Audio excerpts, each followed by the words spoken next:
Hey, what's up, guys? This is Izzy from PowerliftingToWin, and today we're going to discuss the scientific principles that govern the correct deadlift setup technique. If you've been following along with my technique series, you've known that I've been breaking the lifts into two phases. One where I'll talk about the leverages behind the form and how to optimize them for powerlifting. And then in the second article, I've been talking about how you actually can perform the technique with the powerlifting style. So first explaining why to pick a certain form, and then explaining how to do that form. Well, with the deadlift, we're actually going to break it into three phases. And that's because I feel that the principles that govern proper deadlift mechanics are a little bit more complicated than what is covered by the very first piece that I put out that kind of laid that foundation on mechanics and powerlifting. So I talked about things like moment arms and the mid-foot balance point, and a lot of that stuff still applies to deadlifts, but it's more complicated with deadlifts, so let's get into that. So with this video, I have three goals, really. One, I want to re-establish that the bar needs to start over the middle of the foot, particularly in the deadlift, because the number one form error on deadlifts is starting with the bar forward of the midfoot, usually because people try to start with their hips too low. So you can look down at number 3 there, and proving that the hips should start relatively high in the deadlift is also one of our goals. And finally, the last thing that I want to address is that the shoulders should start slightly in front of the bar. One of the, probably the second most commonly cued incorrect thing that coaches teach is that your shoulders should be behind the bar when you deadlift, or you should try to get them as far behind the bar as you can. This is impossible with a heavy weight, and we're going to look at why. So let's establish all three of these things.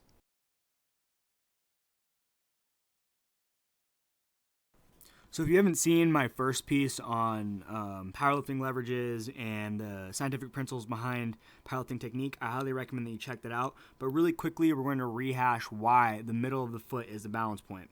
A system comes into balance when it requires the least amount of effort to maintain its position, or when it requires the most amount of effort to perturb its position. So when we talk about the middle of the foot, we actually have both of those things true. When you are in the middle of your foot, there is an equal amount of distance to the end of the foot and to the front of the foot, which means that if you're tipped in either direction, you're not already leaning one way or the other. So it requires the greatest amount of force to get you to fall in a particular direction. If you were slightly on your heels, pushing you backwards would be relatively easier than it would be to push you forwards. And it would be relatively easier to push you backwards than if you were in the middle of your foot. And when you're in the middle of your foot, there is no backwards or forward lean that you have to account for, so it requires almost no effort to maintain. This is not different when you deadlift.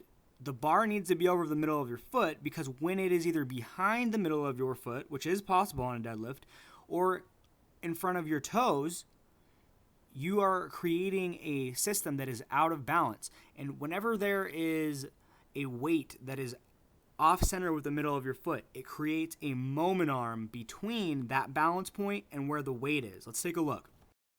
If you do not know what a moment arm is, you need to go ahead and watch the first video in the series, otherwise the rest of this will not make sense to you. I'll go ahead and put a link in the description box for you.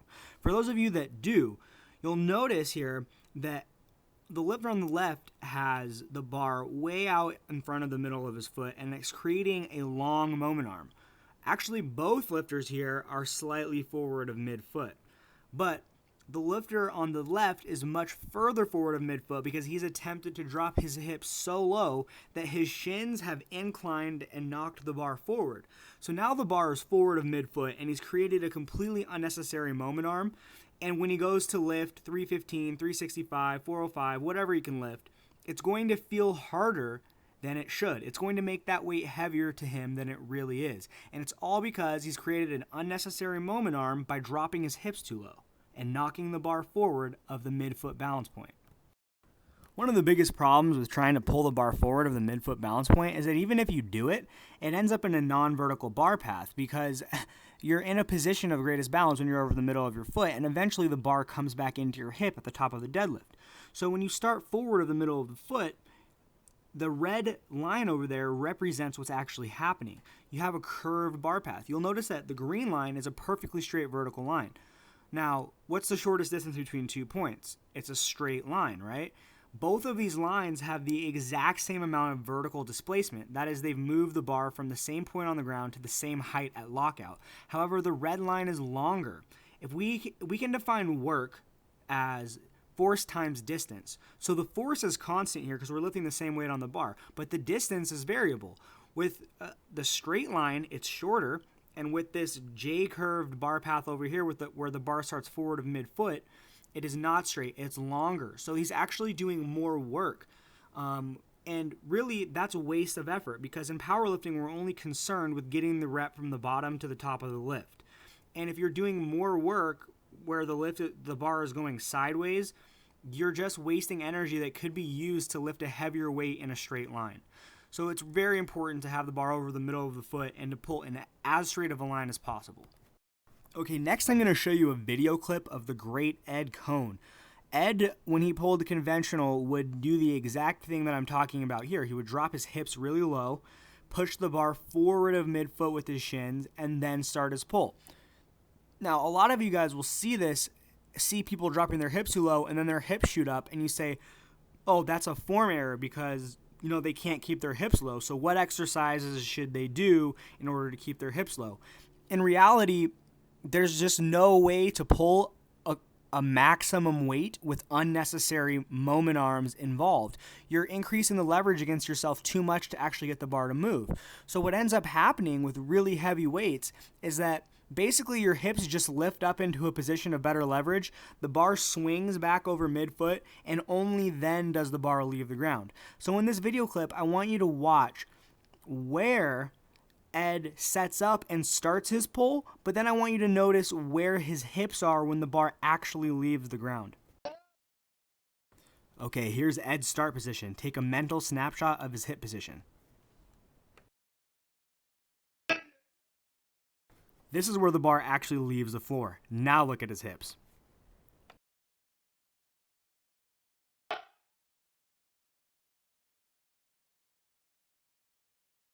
Next, I'm going to show you the clip in slow motion so you can watch it all happening with no interruptions.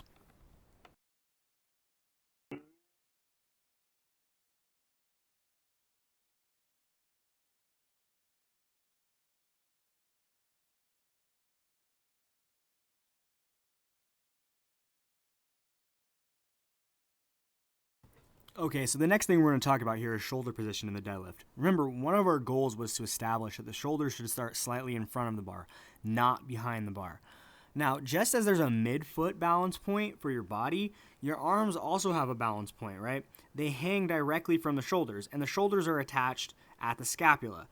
So the thing is that the humerus, your upper arm bone, is suspended from the scapula, and that is where your arm balances. So to eliminate all moment on the arm has to hang in a vertical line with the shoulder joint and the scapula all in alignment.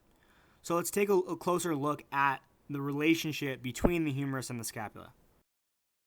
What we can see from this picture is that the humerus is suspended from the scapula by a bunch of ligaments and tissues. Now, what this means in terms of balance is that the arm is only going to be in perfect balance when it is in direct alignment with the scapula. If it's forwards or backwards of that point, there's going to be a moment force on the arm. Consider a barbell front raise. What's basically happening here, the reason why this is hard, is because it creates a moment arm between the bar and the shoulder. Gravity is trying to pull that bar down, and when it does, it's going to rotate about the shoulder joint and pull the arm back into alignment with the shoulder and the scapula. The job of the front deltoid is to prevent that from happening. So if you're following along well this far, basically what we've established is that the bar must start over the middle of the foot and directly beneath the scapula in a correctly performed deadlift. Now, the interesting thing is that in any heavy deadlift, the arms do not actually hang completely vertically.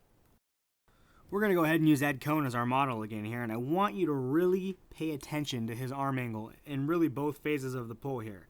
It's very clearly not hanging down vertically. So what's the deal here? What's going on?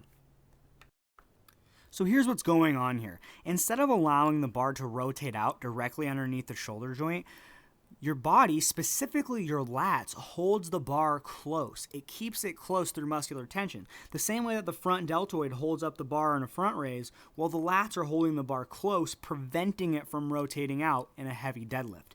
And the reason they do this is pretty simple. When you hold the bar close, you actually get the bar closer to your hips. And when the bar is closer to your hips, you decrease the moment arm between your hips and the bar. And when you decrease the moment arm between your hips and the bar, you have to overcome less leverage to lift the same amount of weight. All this really means is that when your lats get involved, you can lift more weights. So I want you to consider the following 3 positions. On the position here on the far left, the arms are actually slightly behind vertical. And I want you to pay special attention to the distance between the hips and the bar. In the middle, the shoulders are slightly in front of the bar, and I also want you to pay attention to the distance between the hips and the bar. It's gotten closer, right? The hips are now closer to the bar. So when the shoulders are out in front of the bar, what it allows us to do is get the hips closer to the bar with the bar still being directly underneath the scapula. Now the problem, of course, is that something is responsible for holding the bar from rotating back out underneath the shoulder joint. And of course, that's the lats.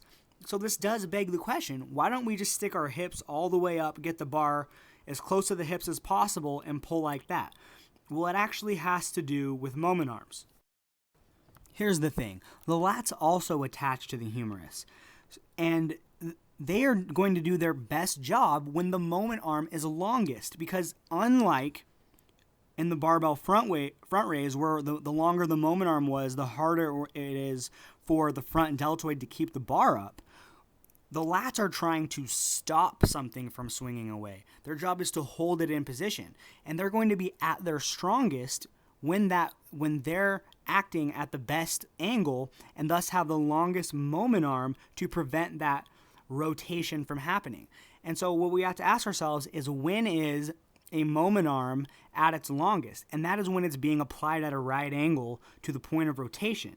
So take a look at these 2 wrenches here. It's the same wrench, just someone trying to pull the wrench handle at a different angle. You'll notice when it's pulled at a right angle that the measurement here is a 9. When it's pulled at a 105 degree angle or a 65 degree angle, whatever that is, the moment arm is shortened because it's now at a diagonal instead of at that horizontal. And the length of the moment arm is always measured as the horizontal distance between the point of rotation, and the end and the point that's pulling down, right? So that is why the lats have to be positioned in such a manner that they are working at a 90 degree angle in relationship to the humerus. Let's take a second look here at some of those back angles and shoulder positions that we looked at before. You remember how we said the one with the really high hips actually brought the hips closer to the bar, but it put the shoulders pretty far out in front of the bar as well. Well, here's why that doesn't work in a heavy deadlift. If we look over there to number 3, the far right with the hips higher, and there's a 105 degree angle between the way that the lats are working on the humerus, right? And on a heavy deadlift, the shortening of that moment arm for the lats makes their job too difficult, and the bar swings away from you and gets forward. Likewise, when the arm is too vertical, you're also shortening the moment arm. And again, the bar, in this case, it doesn't really matter because the arm is already vertical, but the hips are now farther away from the bar, right? And so we're not going to lift as much weight because we've increased the distance between the hips and the bar, thus increasing that moment arm. Now, if we get all the way back over to the left with figure number 1, the lats are at that right angle, so they're at their strongest to prevent the bar from swinging away from you. And simultaneously, we've been allowed to raise our hips a little bit, thus bringing the hips closer to the bar and reducing the moment arm between the hips and the bar, meaning that we have to overcome less leverage to lift the same amount of weight. Okay, let's return to our 3 goals for this video. Goal number 1 was to establish that the bar must be over the middle of the foot. And we've seen that that's true. And when you drop your hips too low, you push the bar forward of the middle of the foot. And you end up just making yourself do more work because the bar goes back over the middle of the foot anyways. So you might as well start with the bar directly over the middle of your foot.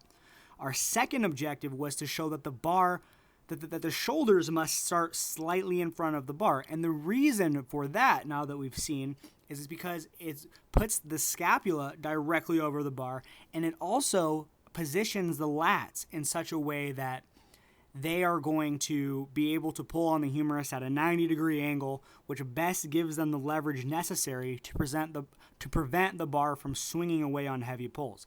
And our third and final objective was to show that the hips really need to start as high as possible while keeping the bar over the middle of the foot and the bar directly underneath the scapula. And the reason for that we've shown was because when the hips are high, it decreases the moment arm between the bar and the hips, thus allowing us to lift more weights. So one more time, bar over the middle of the foot, bar directly underneath the scapula, as high of a hip position as we can have while holding both 1 and 2 as true. All right, guys, I hope that was helpful. As always, I've written an article on this very same subject, so if you'd like something with a bit more technical language, it's a bit more comprehensive, with a few more examples than I can really squeeze into a video format, go ahead and look for the article in the description box. If you liked this piece, be sure to check back on the channel in the next few days, because I'm going to be releasing more information about proper powerlifting deadlift technique, including how to pick your stance, and why you should pick a certain stance based on leverages, as well as how to actually perform the deadlift correctly. So if you're interested in that information, remember to please subscribe. And if you want more great powerlifting information, check out PowerliftingToWin.com. Have a good one.